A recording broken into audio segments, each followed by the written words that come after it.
নমস্কার বন্ধুরা, স্বপ্নাস ডায়েরিতে সবাইকে অনেক ওয়েলকাম জানাই। তোমরা কেমন আছো অবশ্যই কমেন্টে জানিও। খুবই সহজ এবং সিম্পল রেসিপি আমি শেয়ার করে থাকি। সেই মতো আজও এক সিম্পল এবং ইউনিক একটা রেসিপি তোমাদের শেয়ার করব। আজ শেয়ার করব এই মটর ডালের কচুরি। তার জন্য আমি কিছুটা মটর ডাল ভিজিয়ে রেখেছিলাম 5 ঘন্টা আগে।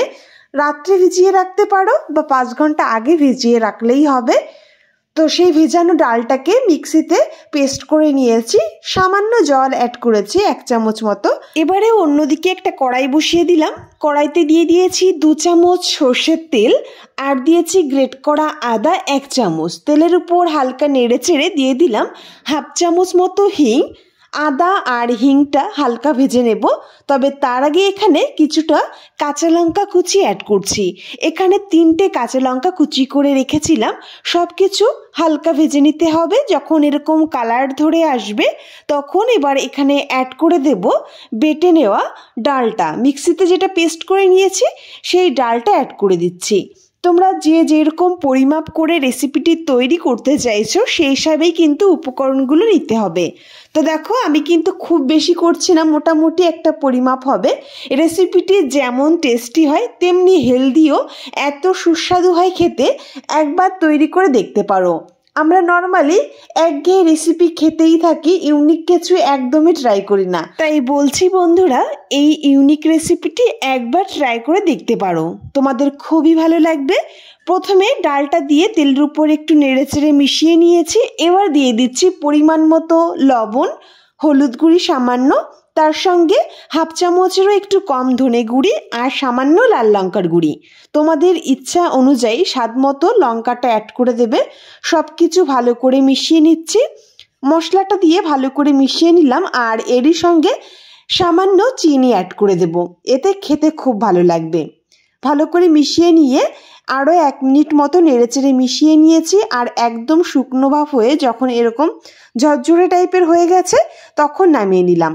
একটু শুকনো করে এটা তৈরি করতে হবে। তো একদমই পুরটা তৈরি হয়েছে, এবার নামিয়ে নিচ্ছি। আর বন্ধুরা, তোমরা কে কোথা থেকে আমার ভিডিও দেখছো অবশ্যই কমেন্টে জানিও। তো এবার আমাদের ডালের পুরটা রেডি হয়েছে।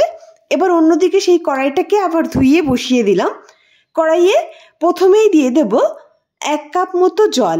আজ আমি চালের গুঁড়ি দিয়ে এই পুরিটা তৈরি করছি। তার জন্য কড়াইতে প্রথমেই এই কাপের মাপ করে 1 কাপ জল দিলাম আর স্বাদ অনুযায়ী লবণটা দিয়ে দিতে হবে। জাল ওঠার জন্য ওয়েট করব। আর যখন এইরকম জলটা ফুটতে শুরু করেছে দিয়ে দিলাম সেই কাপের মাপ করেই 1 কাপ চালের গুঁড়ি। পুরো চালের গুঁড়িটা দিয়ে দিয়েছি। জলের পরিমাপ যতটা নেবে ততটাই চালের গুঁড়ি নিতে হবে, তাহলে দেখবে বেশ সফট একটা ডো তৈরি হবে। জলের মধ্যে চালের গুঁড়িটা এইভাবে খুন্তি দিয়ে ভালো করে মিশিয়ে নিলাম। তবে ভালোভাবে চালের গুঁড়িটা সিদ্ধ হওয়ার জন্য আমি কয়েক সেকেন্ড ঢাকা দিয়ে চালের গুঁড়িটা সিদ্ধ করে নেব। ভালো করে প্রথম খুন্তি দিয়ে মিশিয়ে নিয়েছি, এবার ঢাকা দিয়ে কয়েক সেকেন্ড রেখে দিচ্ছি।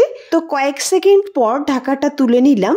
তো এই অবস্থায় কিন্তু একদম সিদ্ধ হয়ে গেছে আর একদম ডো আকার তৈরি হয়ে আসছে। খুন্তি দিয়ে আরও একবার ভালো করে মিশিয়ে নেব। ভালো করে মিশিয়ে যখন এরকম ডো আকার তৈরি হয়ে আসবে বুঝতে হবে আমাদের চালের গুঁড়ির ডো একদমই তৈরি হয়েছে। এবার নামিয়ে নেব। নামিয়ে হালকা গরম অবস্থায় হাত দিয়ে ভালো করে মেখে নিতে হবে। যদি খুব গরম মনে হয় তাহলে হালকা ঠান্ডা করে নিয়ে তারপর হাত দিয়ে একটু ভালো করে মেখে নিতে হবে। যদি হালকা নরম মনে হয় সামান্য চালের গুঁড়িও অ্যাড করতে পারো। তো ভালো করে হাত দিয়ে মেখে নিয়েছি। ভালো করে মেখে নেওয়ার পর এই চালের গুঁড়ির ডো থেকে আমি ছোট ছোট লেচি কেটে নেব। যেরকম সাইজ করে তোমরা পুরিটা তৈরি করবে সেই রকমই চালের গুঁড়ির লেচিটা তৈরি করতে হবে। তো দেখো ঠিক এই রকম সাইজ করে আমি লেচিগুলো তৈরি করছি। মোটামুটি যতগুলো লেচি তৈরি করা যায় ঠিক একই সাইজের। তো সেরকমভাবে সবগুলো লেচি আমি প্রথম তৈরি করে নিলাম। এইবার এই একটা লেচি দিয়ে আমি একটা পুরি তৈরি করব। তো একটা পুরি তোমাদের তৈরি করে দেখাই। প্রথমে একটা লেচি নিয়ে হাত দিয়ে একটু ভালো করে গোল করে নেবে আর এইরকম 2টো আঙুলের সাহায্যে একটু ছড়িয়ে নিতে হবে। একটা বাটির শেপ মতো তৈরি করব। ঠিক এরকম একটা বাটির শেপ আমি তৈরি করে নিয়েছি। মাঝে দিয়ে দেব কিছুটা ডালের পুর। যতটা দেওয়া যায় ততটাই দিতে হবে। মোটামুটি যতটা দেওয়া সম্ভব দিয়ে দিলাম। আর যত বেশি এই ডালের পুরটা দেওয়া হবে খেতে ততটাই ভালো লাগে। তো দেখো বেশ খানিকটা পুর দিয়ে হাত দিয়ে ঠিক এইভাবে আমি আটকে নিচ্ছি। খুব সহজেই আটকে যায়। আর চালের গুঁড়ির যে ডোটা তৈরি করেছি সেটা কিন্তু ভীষণই সফট হয়েছিল। তোমরা মাপটা ঠিক রাখবে, দেখবে খুব সুন্দর সফট একটা ডো তৈরি হবে। তো ভালো করে এইভাবে সুন্দরভাবে আটকে নিলাম। আর দু হাত দিয়ে আবারও একবার গোল করে নিলাম। দু হাত দিয়ে গোল করে হাতের তালু দিয়ে হালকা চ্যাপ্টা শেপ করে দিচ্ছি। তো তৈরি হয়ে গেল একটা পুরি। একইভাবে আমি সবগুলো তৈরি করব। সেই মতো দেখো ঠিক বাটির শেপ তৈরি করে নিয়েছি। আর মাঝে দিয়ে দিচ্ছি যতটা পুর দেওয়া যায়, মোটামুটি বেশ খানিকটা ডালের পুর দিয়ে দিলাম। আর একই রকমভাবে খুব ভালো করে আটকে নিতে হবে।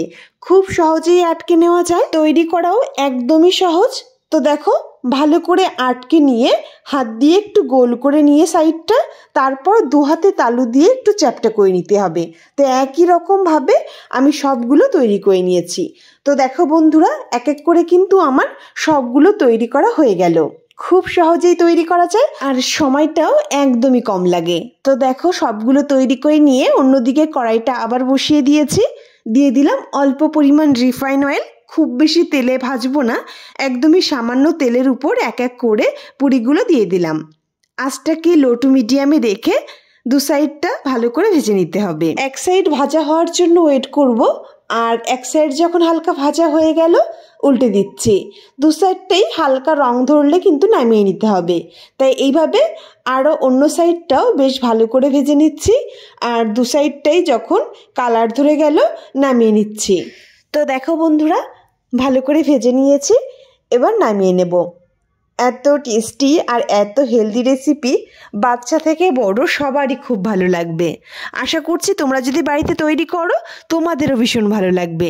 একবার তৈরি করে দেখো আর আমাকে অবশ্যই জানিও তোমাদের কেমন লেগেছে। তো বন্ধুরা, একদম সহজ একটা রেসিপি শেয়ার করেছি। তোমাদের কেমন লাগলো অবশ্যই আমাকে বলো। আর ভালো লাগলে প্লিজ বন্ধুরা আমার এই ছোট্ট চ্যানেলটি সাবস্ক্রাইব করে পাশে থেকো। তো আজ এই পর্যন্তই আমি রেসিপিটি শেষ করলাম।